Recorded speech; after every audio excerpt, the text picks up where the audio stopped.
Hey Vikings fans, I have some bad news. Once again, I went undrafted. I know! It sucks, I know, but we have to live with it. But don't worry, because no team felt like they needed my talent, because they probably didn't deserve it, I will be here today to give you my thoughts on the Vikings draft picks. All 7 rounds. Let's go all the way in. So let's review the Minnesota Vikings 2019 draft class. Let's start off where it all began, round 1, where I already covered. I did a video because everybody wants to talk about round 1 of the draft, so I won't go spend a whole lot of time on it, but we got our guy Garrett Bradbury. Number 1 need, offensive lineman, specifically on the interior offensive line. We got it with Garrett Bradbury. Should probably the best fitting interior lineman of this draft class, and we got him. So that is great. Should be the perfect outside zone blocker for Gary Kubiak's scheme. The only question mark that this brings up is Elflein good enough for guard? We'll have to see, but we might have got some potential replacement if Elflein does not pan out. But round 2, draft still moving. Day 2 of the draft.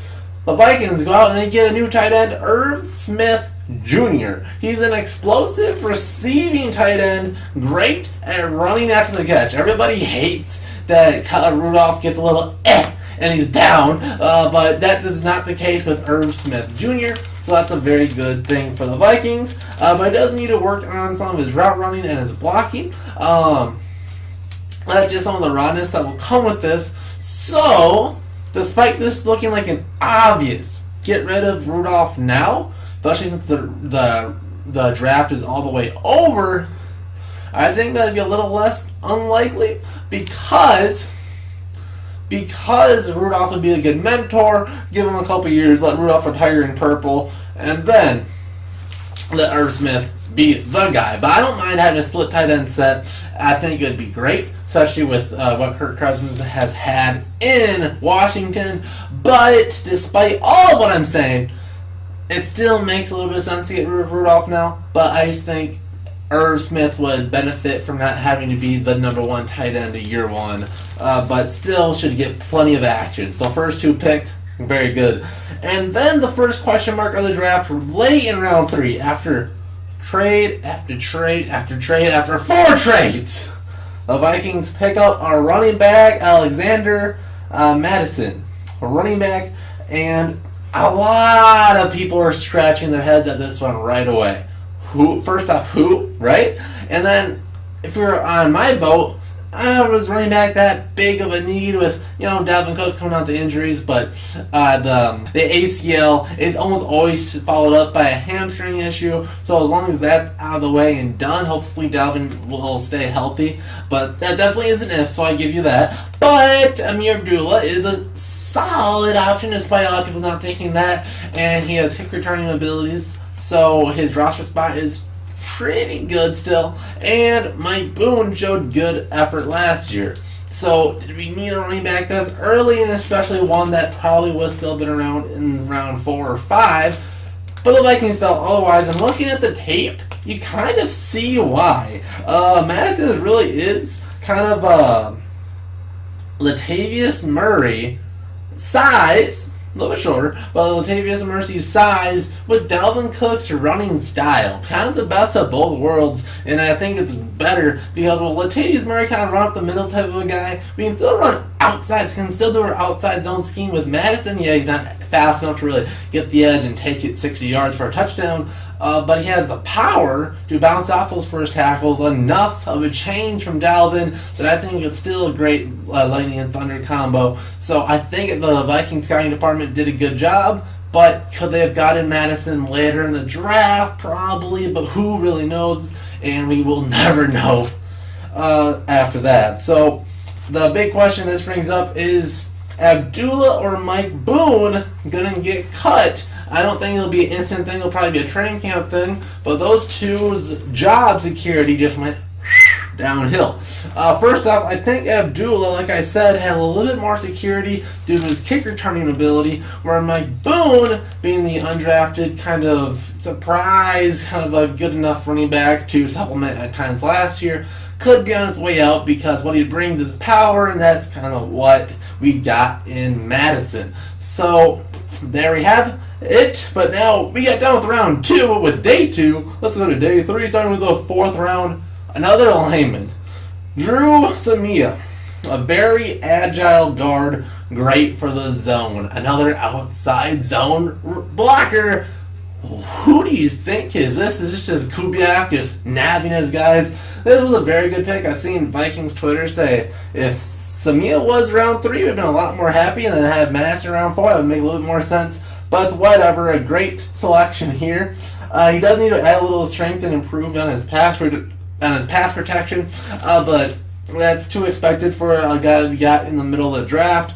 But should be a starting guard eventually. So this is a very interesting option because whether Alf Line just doesn't pan out at guard, whatever, he can be a center somewhere else, or Klein, kind of a 1 or 2 year player, and then he can plug in Samia at that point. So I think a very good pick. We never really see the Vikings picking an offensive lineman in a way that we do corners. Corners, we're like, you know what?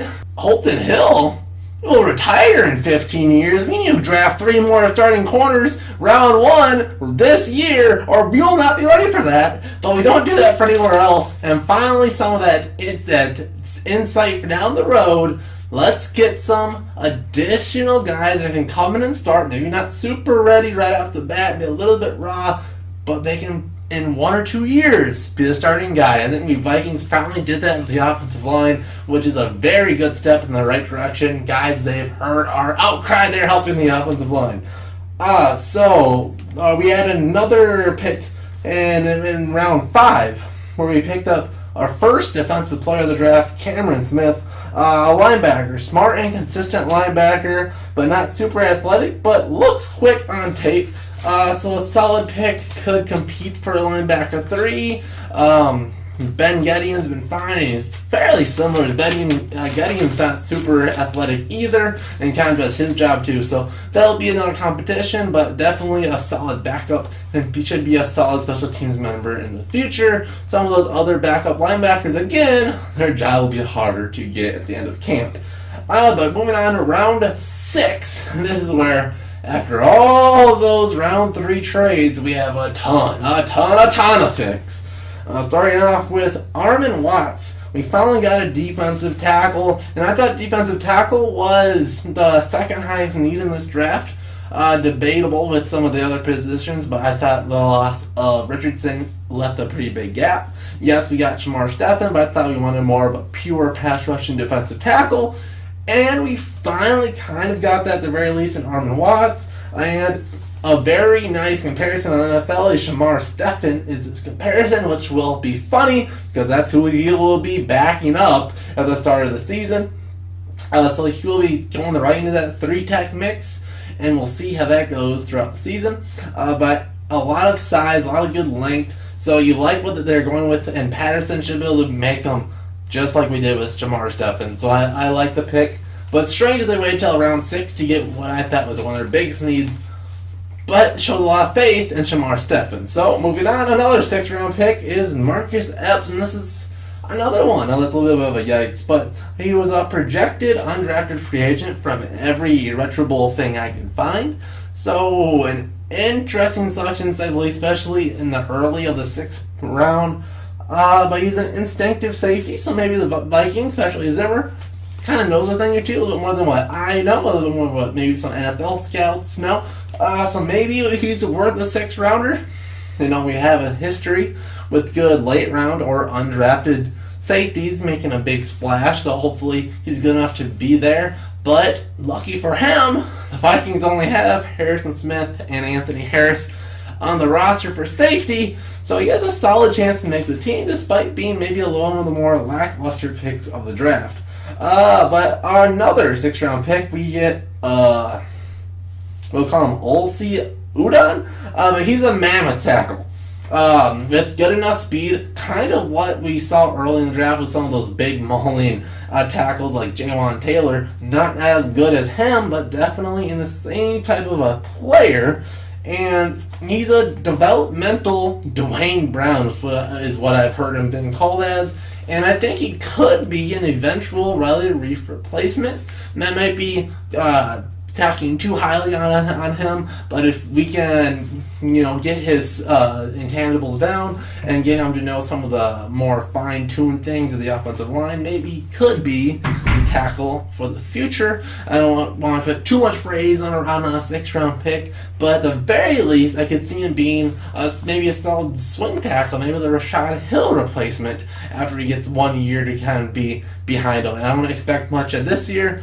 Rashad Hill will probably still be the go-to backup tackle, but maybe next year we can say, all right, Hill, you can go somewhere else, and we got our guy, Olsey, to be on the team going forward. But 7th round, we still have so many picks. Holy cow. Starting off, we have Chris Boyd, one of the steals of the draft, a DB, projected to go as early as the 4th round, and he's a tough, physical, bump and run corner, so I could see the Vikings loving that. I know how physical Mike Zimmer loves his corners to play, so that will be good here. I do not think he's a Trey Waynes replacement, though. You would not expect that in the 7th rounder, even if he was projected to go in the middle of the draft. It's just kind of crazy to think. But I do think he'll be a much better, probably improvement over Marcus Sherrills at corner, so that's good for him. And has to work on finding the ball and limit penalties. The Vikings somehow only get cornerbacks that always grab when they beat, like Waynes and Rhodes. I know they kind of went away from it with Alexander and our first-round corner from last year. But it looks like we kind of went back to it here. So something that shouldn't be that big of a deal if he's way far in the depth chart, and who knows, he might not even make the team, and at the very least should be a solid candidate for the practice squad. But moving on, we have a pair of wide receivers, starting off with Dylan Mitchell, which, by the way, might be the whitest name I've ever heard, next to Kirk Cousins, of course. And he's a big-bodied, fast, outside wide receiver, although he can play in the slot, although with Thielen and Diggs, he'd most likely just stay on the outside. He needs to work on his routes, but I think that's fixable, and I think he could potentially be a future Laquan Treadwell replacement. And I know it doesn't sound like much, but Laquan Treadwell is supposed to be that bigger-bodied receiver that's just a different speed and kind of different receiver type than Diggs and Thielen. So that's the type of receiver I can see him as. But another receiver, another crazy name, Olabisi Johnson. I said it right, I think. Yeah, no, last name Johnson, first name alphabet soup. Another wide receiver, and this one, very different. He's a great route runner that can return punts, but kind of lacks speed, kind of the Riley Ridley type of this draft.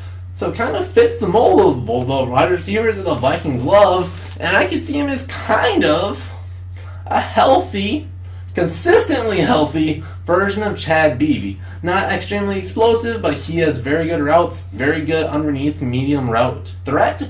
Luckily, or maybe unluckily for him, that is Thielen and Diggs' specialty. So let's see if that hinders him making the team. But nevertheless, if Chad Beebe was making big splashes, he could be in that very same boat, and he can return punts, which the Vikings could deeply need a solid punt returner. So this could be a situation where maybe we don't have as many corners as we did last year, since we don't have to have Sherrills, but maybe we can bring in an extra wide receiver, one that's more of a better receiver, and one that's a little bit developing, but can return punts. So we could see if that's how we do it this year. But we were not done.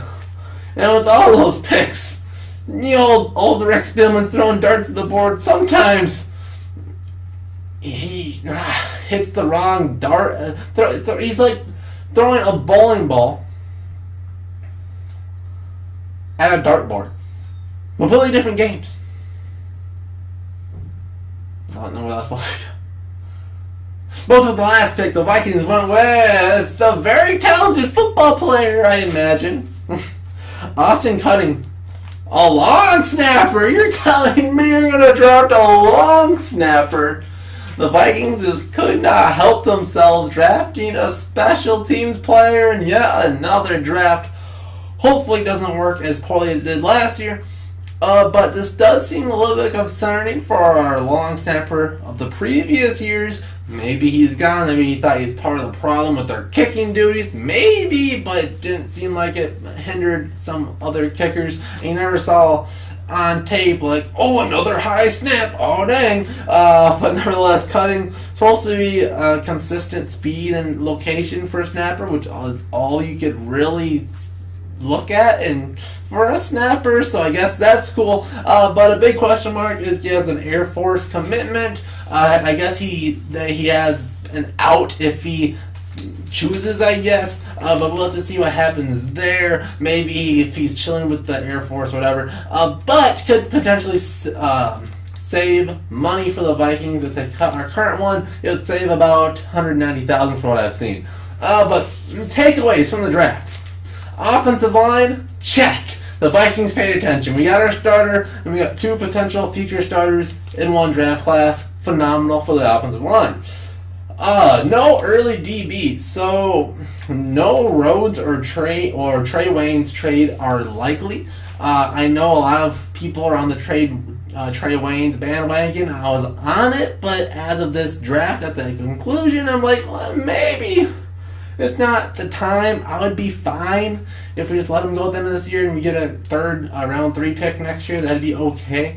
It'd be nice to have got a round 2 pick this year or whatever. But it doesn't look like that'll be the case. But maybe if the Vikings really see a lot of progress, we see healthy ACLs in the building, and we aren't looking like we're going to fall apart, maybe there could still be a Trey Wayne's trade, maybe if there's an injury elsewhere in training camp. But I think that'd be a very gutsy trade right now to make that type of a deal. But Vikings trust Laquan Treadwell. That seems to be a little bit of a case. There were so many wide receivers still on the board that could have been day one contributors, and the Vikings passed on all of them, including DK Metcalf, who is basically a big buffer version of Laquan Treadwell that can go deep down the field and can take that threat off for the Vikings. And a lot of people have said he would be a very good fit for the Vikings, but it's what they need. He would be a good Aldrich Robinson and Laquan Treadwell replacement, all in one nice big buff package. But the Vikings passed on him and a handful of other solid wide receivers and went with late in the draft to finally get 2 in the 7th round. So Laquan Treadwell looks like he's still penciled in at wide receiver 3, maybe 4 at the worst. But Vikings fans, you gotta get used to it for at least one more year. Laquan Treadwell will probably be a big factor on the team.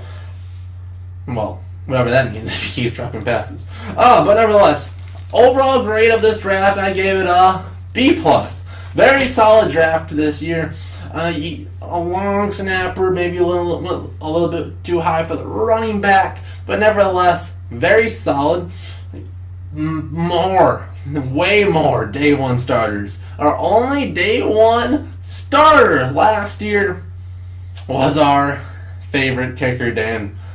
The man, Carlson, was our only day one starter. Yeah, the corner played some, but he wasn't a starter. He was like cornerback 3 or 4. If Terrence Newman did not, basically retire and be a coach, maybe he'll probably been cornerback 4 or 5. So, and so I think we finally got a lot more than we did last year, and so I think this should push the Vikings very much in the right direction. But give me your grade in the comment section down below. And did I miss anything? What undrafted free agents are you looking forward to the Vikings picking up? Tell me that in the comments as well. And see you guys in the next Jersey Vikings video. Maybe Face Game will stay. We'll see how busy I am.